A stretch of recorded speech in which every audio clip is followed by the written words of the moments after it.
Welcome to Inflection Points, a podcast about technology and big ideas from the Office of the CTO at Extreme Networks.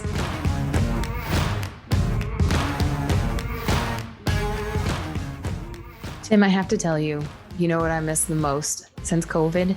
What's that? Shopping. I miss it so much.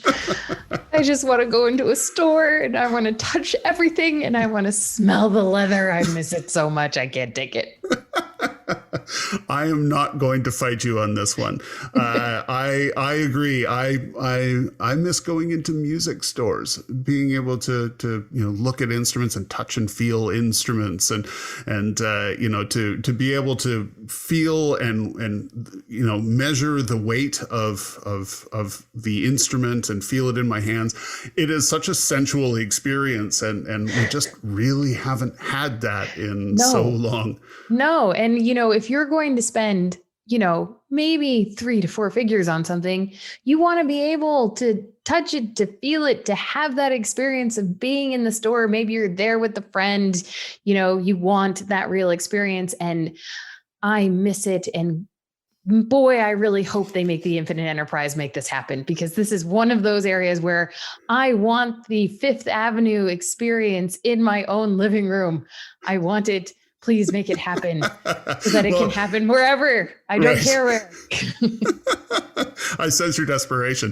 The thing that you mentioned there that really interests me is the ability to interact with somebody about that. So being able to talk to a store associate, or being able to talk to the person who's there and really have a conversation about the experience and the product, which is really fascinating. But I think you're right. We really need to find a way for the Infinite Enterprise to enable that. Carla, do you want to give us the rundown? What is the Infinite Enterprise? So the Infinite Enterprise enables for those types of experiences to have a real experience, whether you are in New York City or whether you are sitting in my living room here in Seattle. You can have that same tailored experience wherever you are. And it's going to, I want it to happen. And, don't get me wrong. I love a good glass of wine and an Amazon shopping spree just as much as the next girl or guy. Don't get me wrong. It's great. But I very much miss talking to an associate and having them go, hey, have you considered this? Perhaps you would like that. And I want it to be, a connection. I want to connect. And, you mentioned Amazon, right? I mean, retail has been in flux, if you will. For so long now. Amazon came in and disrupted the retail experience, and retailers have been struggling to find out what their competitive edge is against an Amazon, and how can they beat them, at their own game or in a niche way. And then along comes this pandemic, and everybody's sitting at home, and what are they doing? They're grabbing a glass of wine and popping onto Amazon. Exactly. So, buying athleisure. Right. So now's an opportunity for us to look at the way that the Infinite Enterprise can unlock new opportunities for retailers, and that we can learn from a technology standpoint from those desires and those use cases, and try and bring the technology that will support that. I think that's really important. I agree. And I am here for that. I am ready for it. And we're going to be talking about how that's going to happen. And we have a really great guest. I'm very excited. She's a friend of mine. Yes. And I'm meeting her for the first time. So our guest today is Kate Nadolny. She is the Senior Vice President of Business Strategy, Operations and Innovation at PVH Corp. And this is a company that basically makes clothing, right? There's a bunch of different brands under that. Basically makes clothing is kind of, a little bit of an understatement. Fair enough. Can you deliver a better explanation? Yeah. So PVH Corp, I don't think a lot of people are aware of that name, but they've been on the stock market for 140 years, and they own every brand that everybody pretty much in America wears. So Tommy Hilfiger, Izod, Van Heusen. I mean, if you've been in any store, you are probably purchasing and wearing one of these brands, and have been doing so most of your life. I as a not really a fashion horse, I'm not sure if that's true for me, but I guarantee you have Calvin Klein someplace. Well, okay. We all do. We all do. Everybody does. Anyway, so PVH is one of those massive companies that everybody knows, but doesn't really know because they manage hundreds of brands around the world. And Kate has been at the forefront of this for quite some time. And I'm really excited to hear what she has to say, because basically I want to know, when am I going to be able to have that tailored Calvin Klein experience in person in my living room? Absolutely. And maybe someday I will have that experience too. But I suspect that I'm going to learn a lot today. Oh, I think you are. I'm looking forward to it. Kate, welcome to the podcast. We're so excited to have you here. And I also have to say, I'm very excited just to have you on as a good friend and also an expert. I feel very privileged. Thank you, Carla. Thank you for the invitation. And I'm happy to be here today. So there's so much to talk about. We've been picking apart the different aspects of the infinite enterprise and what we think is going to happen. But I don't think that there has been an industry that has been more impacted by the pandemic and potentially has the largest opportunity for shift than retail. And let's just start with the basic question. What's happening in the world of retail right now? How is your life changing? How is the business changing? Yeah, retail is on its head right now. In some cases, it's been a breath of fresh air. It's been a lot of things that as a retail professional, I've been hoping to see happen. I've been looking for there to be that tipping point to push us to some of the new ways of working, new ways of doing business, new ways of engaging with the consumer. In dollars and cents terms, it's been tough, right? Globally, to have something that's impacted all businesses over the course of a year, where stores have to close, where consumers are unclear about what their needs are going to be, what their situations are going to be, and therefore have dramatically overnight changed their buying patterns, is unprecedented. Mm-hmm. So navigating that has been incredibly challenging, but constantly looking at that glass half full and saying, okay, how do we think differently now? How do we use this inflection point to make sure that we're enabling things we've been trying to enable for years? That's really what has been getting us up in the morning and getting us excited. That's really interesting, Kate. You said the things that you've been trying to do for years, and that this is something that's positive in some ways, that it's enabling that change. How was that viewed prior to the pandemic? Was it a challenge to get change, even though there was a need or a desire to do so? Or was it in process, but now it's been accelerated by the pandemic? I'd say it was in process, but in process, sort of 2 steps forward and 1 step back in some instances, right? So how do you, prioritize things from a technical standpoint in a large organization, in a big bureaucratic organization, which my company is? We're a 140-year-old public company. We've been on the stock exchange for over 100 years. So to move that behemoth is hard. And to get alignment across what is not just one region, one brand, is also very hard. So when we want to, turn on, let's say, ship from store, or, a different sort of omni-channel solution, it's taking infrastructure that has not only existed in many cases for years and figuring out how to change it, but it's figuring out where does that fit in the priority of making sure everyone has technology to work from home, because it's the same group of people trying to resource that. And where does that fit within the scope of, where the business resources can be deployed? If one brand is like, yes, I need to do this, I have store inventory that's stuck and I got to move it, and another brand says, I'm okay. How do you prioritize that across the enterprise?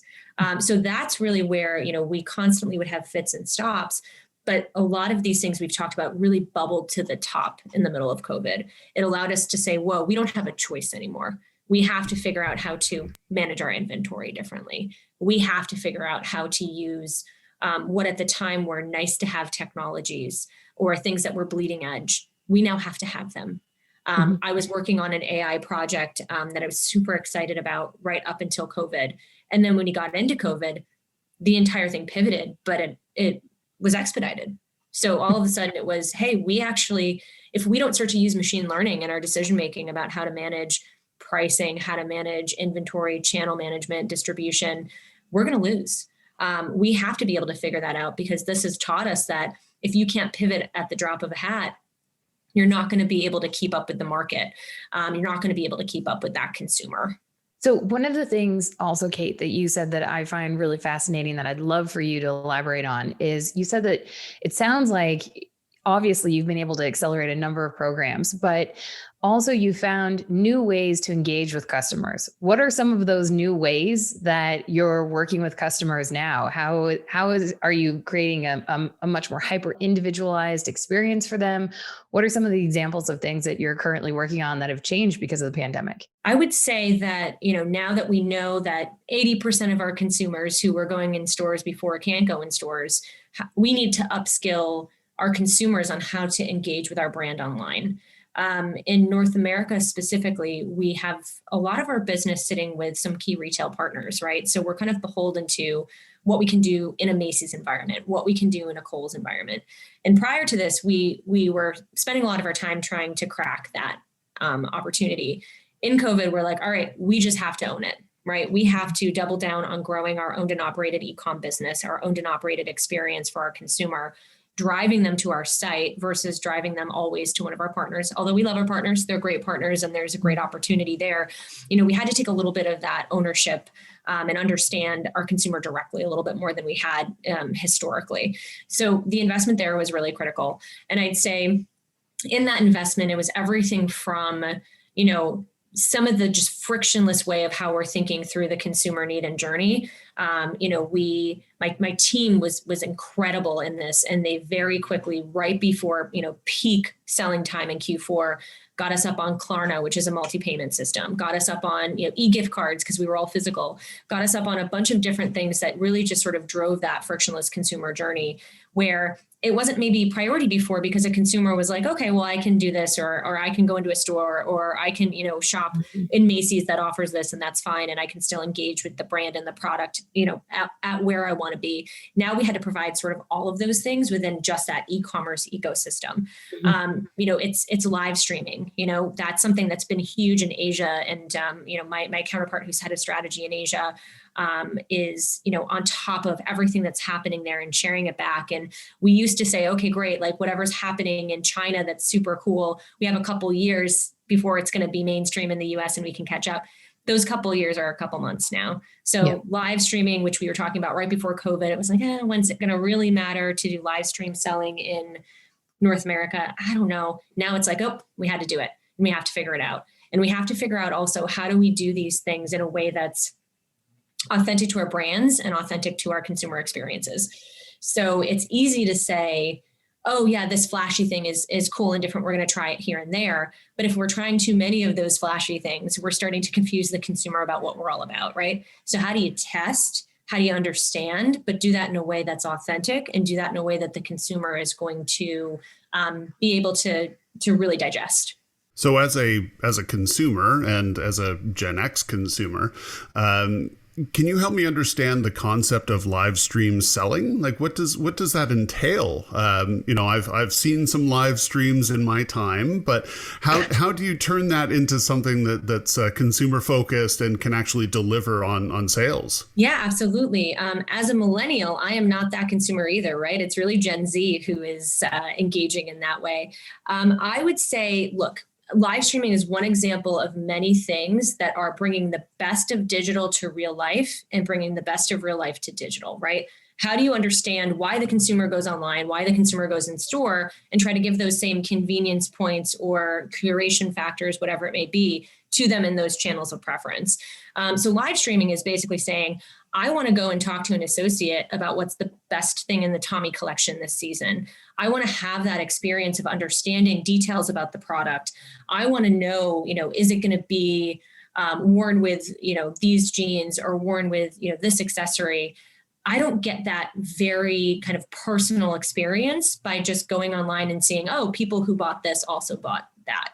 I want to talk to somebody. So a live streaming way is massively being able to, across a variety of different consumers, explain to them some of the big ideas, some of the big items, how they should wear them, why they're our favorite things in the collection, and really getting that curated on the floor sales experience that you'd get, but getting it online. Does that actually translate to the people who are consuming that live stream being able to ask questions and interact in some way to be able to find out more? It can. It depends on how you do it, right? So that's one of those things where, all right, we know we need to bring the best of live human experience in store online. How exactly should we do it? We got to figure out those tweaks. What's most important? Is it most important? Are most consumers happy to just get the story and that helps them make a purchase? Are consumers looking for that one-on-one experience truly with someone?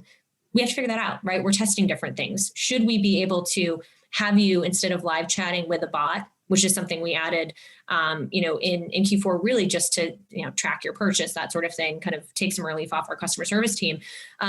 Is it that, or is it, I want to chat with a real person who understands, some of our products really technical. We own a really large piece of, the bra and underwear market. Bras are really technical items. People sometimes want to ask really specific questions that are related to their purchase. And do we want to then push them to an associate versus, somebody who's sitting in a call center? We have to figure all of that out too. And some of it's nuanced and some of it's very specific, but they're all things that we're constantly trying to test and iterate upon.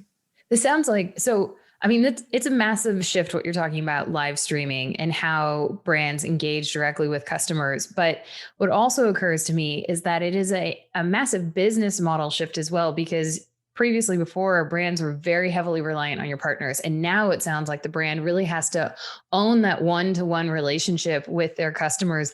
And it has to be hyper individualized. And they've got to replicate this touch and feel experience that your partners used to be able to provide. How is that impacting where you go next? And also, how are your partners responding to this demand and this kind of idea of live streaming? Yeah, I'd say that a lot of the partners in the space are still figuring out too. The good thing is we're all on the same journey in the region, right? When somebody kind of unlocks something, it very quickly becomes that norm. So as we're all testing, when there's that aha moment, we all kind of say, oh, we'll gravitate towards this. This clearly is, working. We're really on that journey together. And I think in the past, where we were really constantly in the competitive space with, other brands, which made it difficult to work with these partners sort of as openly as we'd like to in some cases, I think we're at a place where a lot of this is pre-competitive. If I take a step back, not just, for my area, which is more, retail technology, digital innovation, my chief sustainability officer is an incredible woman who's brought us into a lot of these industry forward-thinking conversations where we're at the table with our retail partners and with our competitive brands. Because if we don't make decisions together about how to change the structure of the industry, we're not going to be able to move forward, right? A lot of these things are more seismic shifts that we have to have alignment on. So from a sustainability point, we've been able to do that, pre-COVID and start to think through it that way, industry-wide, globally, related to the UN and everything else that's happening for us to really push things forward. We're now starting to think through that from a technology standpoint too. I spend a lot of time out in Silicon Valley, or at least I did in real life prior to COVID. Now I spend it there virtually, which is way less exciting. But with other corporates in apparel, in CPG, in electronics, thinking through what are the technologies that are interesting, right? And starting to have those conversations with, brand partners, with some of our retailers. We're involved and engaged in a venture capital fund with some of our retail partners, and we're making investments together through that fund as LPs to be able to double down on what kind of tech we see coming. So it really is sort of a need to move together. Otherwise, we end up just sort of fragmenting the market and confusing the consumer. So as you invest heavily in all of these technologies and all these concepts, is there a possibility that some of these are going to be walked back once we're all freed from our homes? Will that experience once again be more tactile and in person? Or do you foresee that these changes will continue to change the way that we consume and the way we interact with brands? I would say that if the experience is something that's meeting a clear consumer need, it will move forward. If it's something that is no longer meeting that consumer's need, it will walk back. So a good example I'd give is not in my industry. So I was really excited this week when, instead of waiting in a very long line on a Saturday afternoon at Panera Bread to get my delicious soup in a bread bowl, which I love, I could pre-order it. And not only could I pre-order it and just pick it up, because I knew what I was getting anyway, they also had special parking for me, because they're like, oh, anybody who's just doing curbside pickup, come in, get your food and leave. I was with my mother-in-law and I'm like, okay, this will stay because this is meeting a need, right? This is meeting a consumer need that you're going to have post-COVID. Yeah. It's not that I don't want to stand in a Panera Bread because I'm worried about, COVID. I mean, that's part of it, but I don't need to stand in a Panera Bread. So I would love to be able to get out of there and do it quickly when I know. So we've been talking quite a bit about that too, right?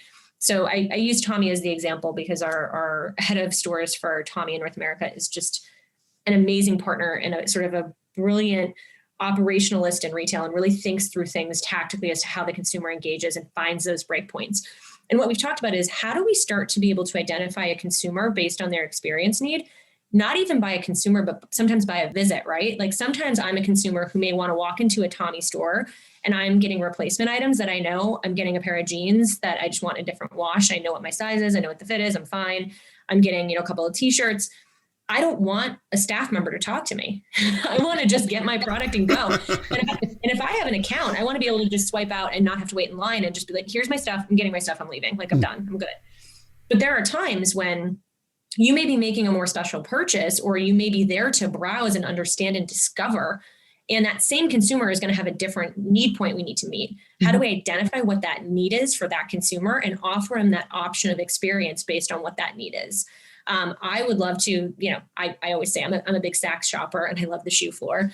I love to go to Fifth Avenue. And when I go to Fifth Avenue, I do want to be spoken to. I want to have a customer service rep with me showing me, oh, hey, here's what you're looking for. Here's, specific things about heel height that you're looking for here. How can I help you find the right item? I can special order things for you.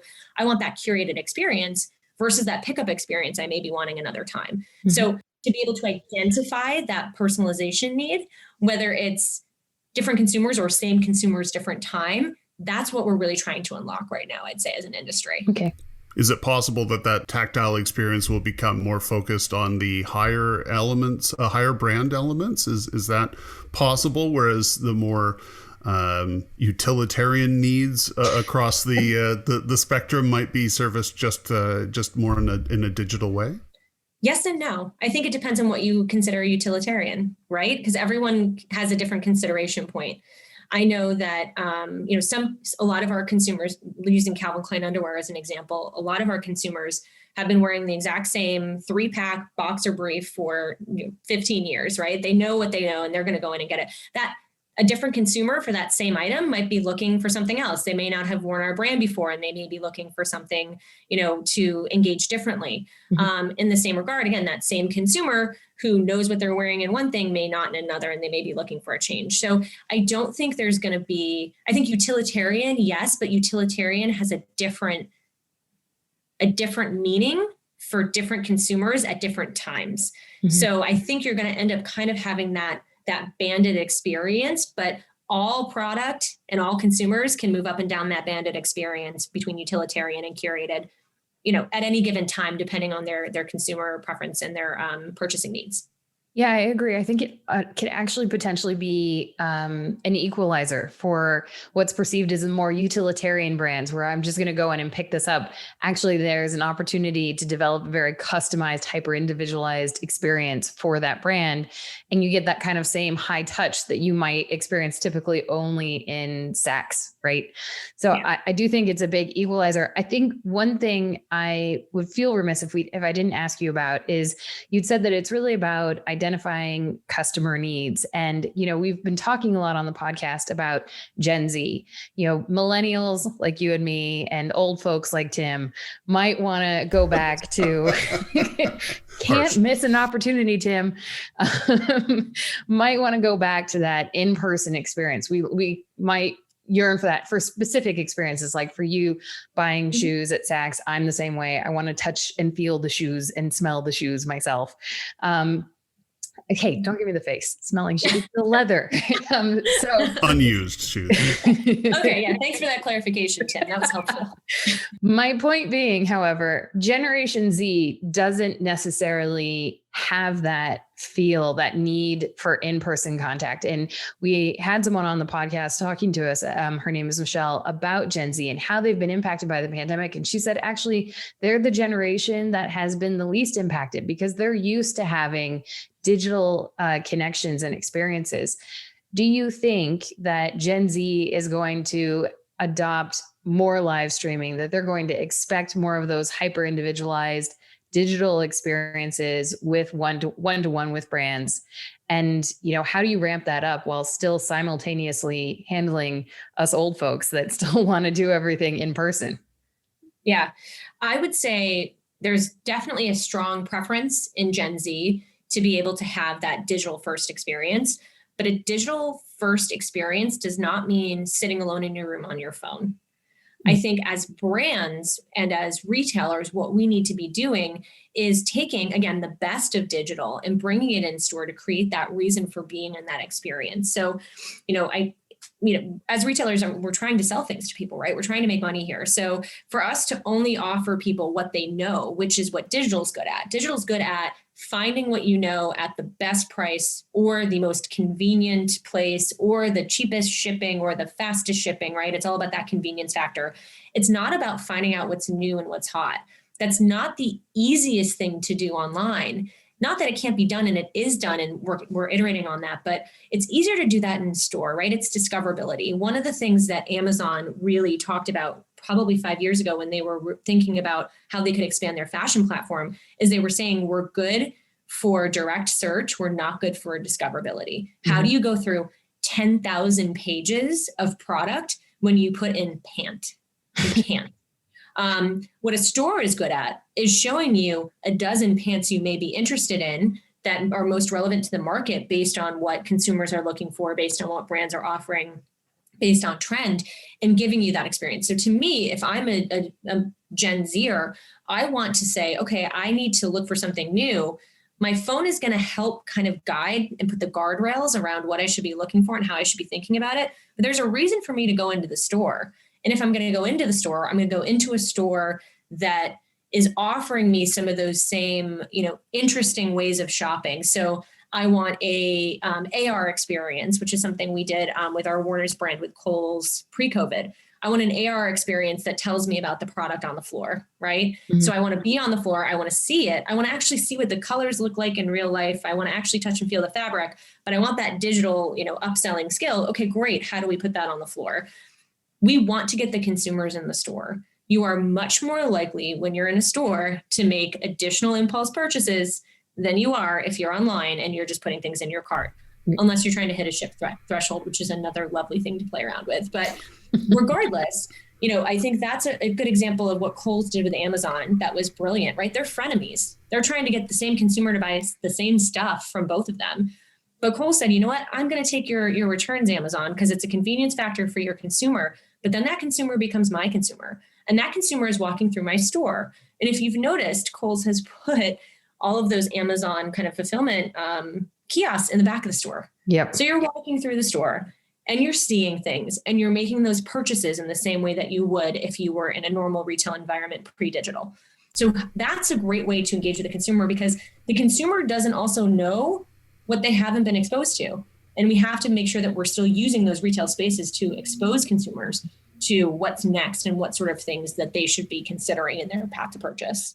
So, Kate, help me understand how this applies not only to Saks, not a store in which I've shopped, I must admit, to something that's more Main Street, downtown of, small city, even small town, even individual retailer. How does this scale? Yeah, it's not about price point. It's about lifestyle. So that consumer who's looking for a curated experience at Saks, who has $1,000 in her wallet to buy a pair of shoes, mm-hmm. is going to want the same experience as I saw that face, man, $1,000 in a pair of shoes. Woo, Carla, we got to train this. Oh, wow. He's not your demographic, Kate. I understand. Which my company does not sell $1,000 shoes. So that's not our target consumer either. But you want that woman who is saying, I want to spend $1,000 on shoes. I want this amazing experience.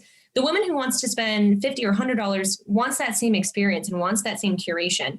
And so I look at, for example, what some of the best in fast fashion have done. So what Zara has done, Zara has created a very kind of fresh, hip, exciting experience in their stores at a price point that is very much mass, right? It's very much like what that consumer can afford. And a consumer can go in and make a lot of purchases and understand things. They've created a really sort of beautiful way of presenting what's new and what's fresh and what's focused in their stores and getting that consumer excited about how to wear it. They don't have a huge staff. So how do you have that same experience? Well, you have really beautiful, well thought out fixtures on the floor that put outfits together for you, right? And that's all still analog, and that's still a way of engaging with the consumer in a way that's upskilling and personalized without having to put bells and whistles on it. You can put, again, that QR code that unlocks all the reviews from online and all of the other experiences.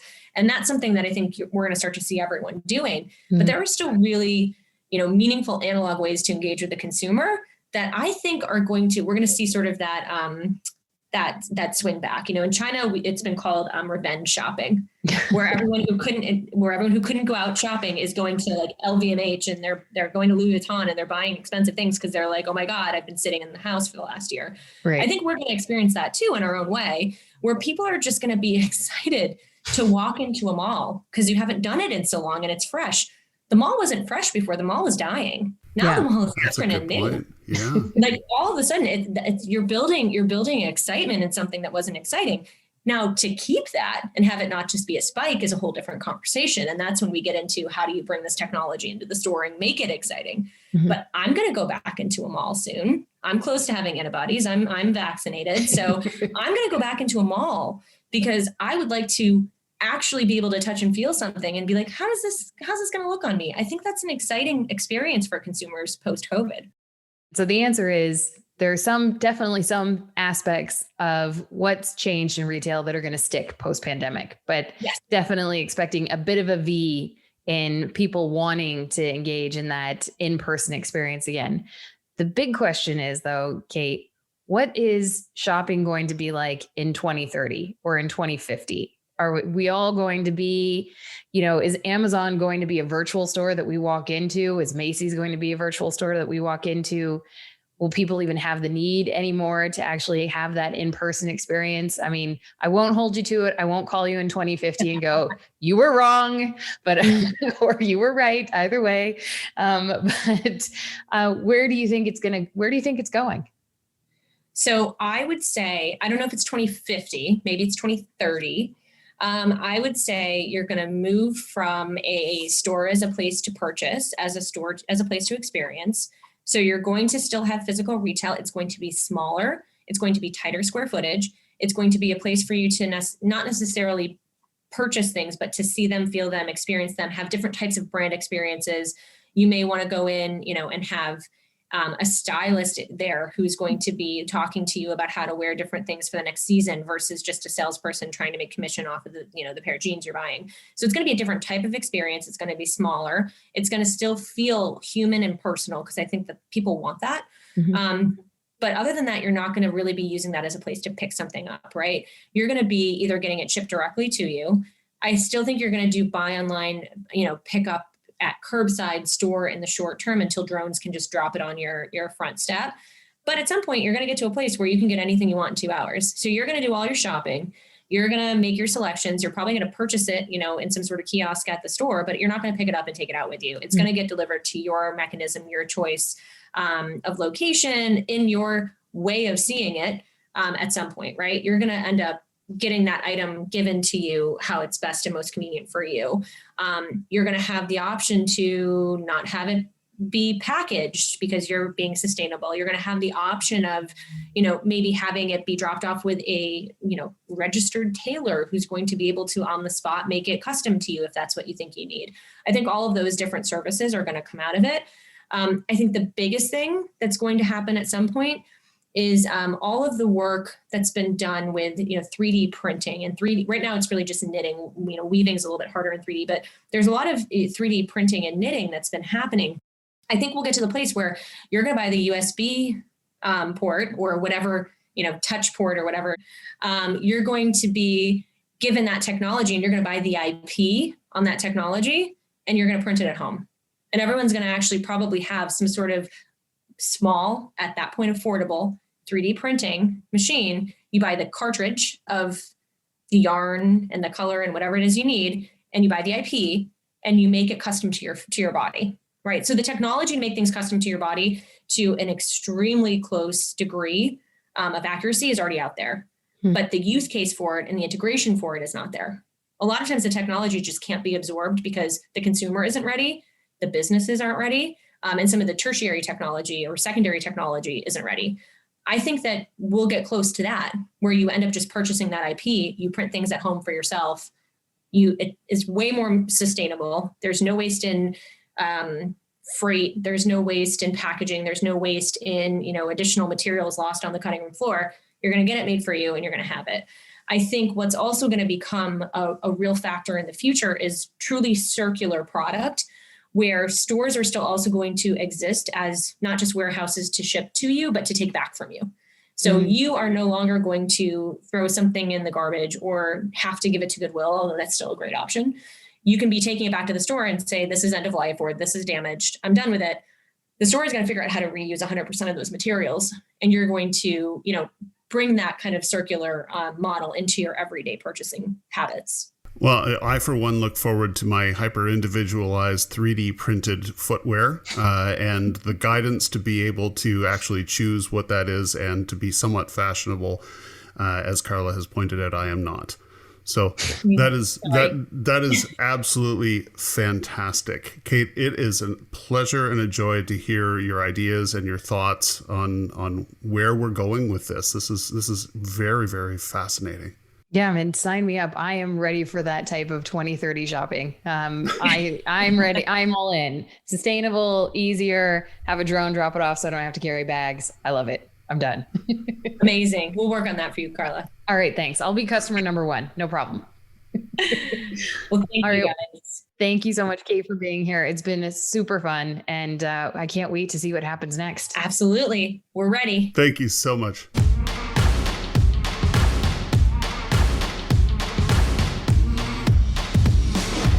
Carla, that was imaginative and creative, and Kate is quite a force of nature. She brought so much to this conversation.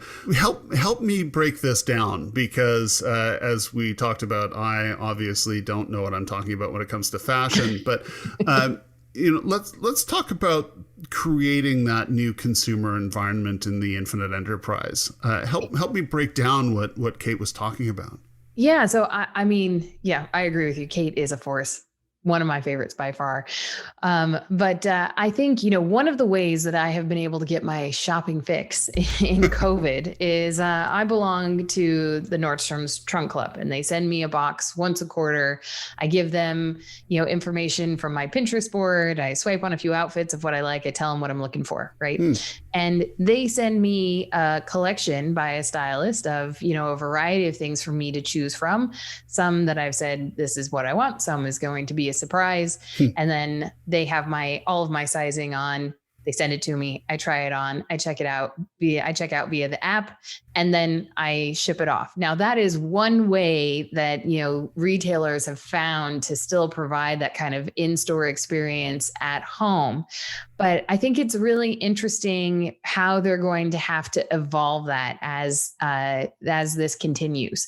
And I think also what's interesting is that more and more brands are going to have to connect directly to consumer. So right now, that experience is served up to me via Nordstrom, right? They're one of the few retailers that have really nailed that. But I think that more and more it's going to be about, for example, Tommy Hilfiger, one of the brands from PVH, they're going to have to connect with me one-to-one. I am not going to be able to, I haven't been able to connect with Tommy Hilfiger since the pandemic, because they're in Macy's or they're in a store that I don't necessarily shop in, or, they are going to have to find ways to, live stream to me and show me why I am going to be able to, and how I can buy with them that isn't necessarily through a retailer that I would go to. Yeah. And Kate mentioned the live streaming, right? And being able to take these technologies and bring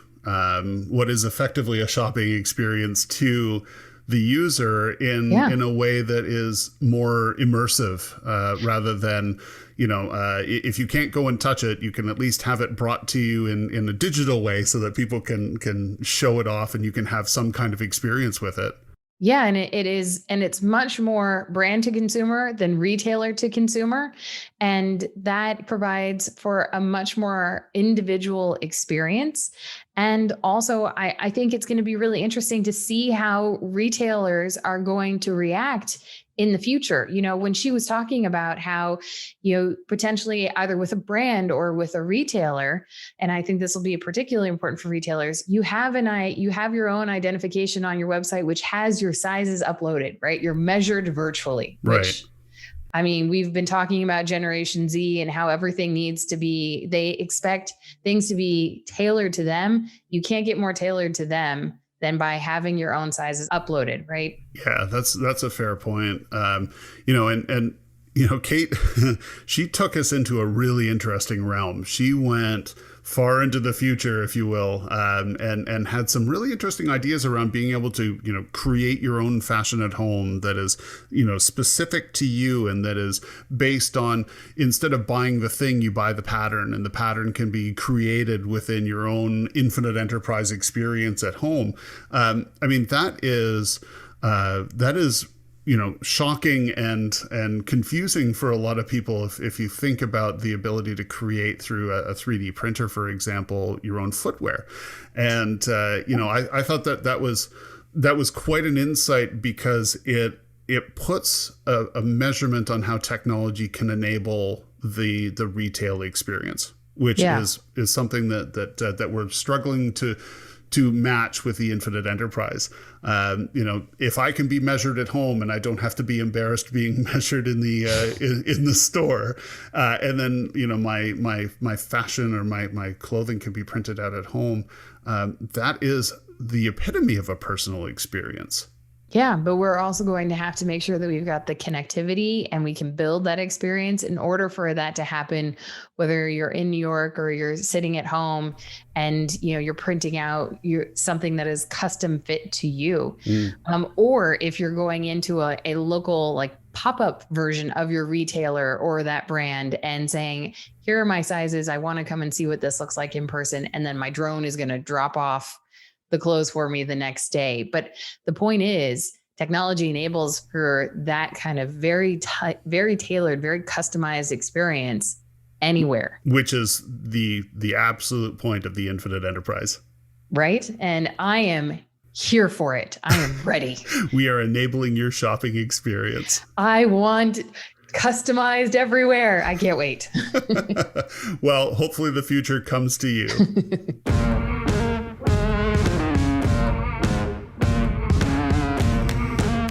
Join us on the next episode of Inflection Points, where we sit down with Extreme's own Doug McDonald, Director of Technology in the Office of the CTO, to discuss healthcare technology. Doug will walk us through some of the major changes in healthcare since the start of the pandemic, how AI and sensor-based medicine can literally change our lives, and how the infinite enterprise puts the power of care into the hands of the patient. If you'd like to find out more about the Office of the CTO at Extreme Networks, find us on LinkedIn and check out the Extreme blog at www.extremenetworks.com.